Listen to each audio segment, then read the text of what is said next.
এই ধ্রুব, এই যে ফুটোটা উল্টো উল্টো করে লাগিয়েছিস কেন রে বাবা? আর এটা কি করছিস মিরর দিয়ে?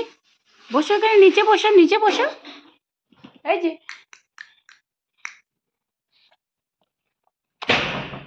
আওয়াজ করছি। এই যে, এই যে কি করছো? মিরর দিয়ে কি করছো? হুম?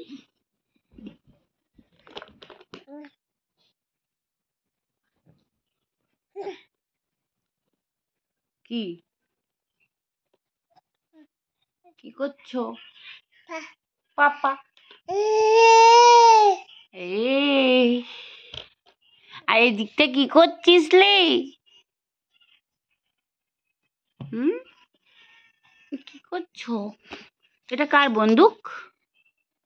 ভাইয়ের বন্দুক? বল, এটা কার বন্দুক?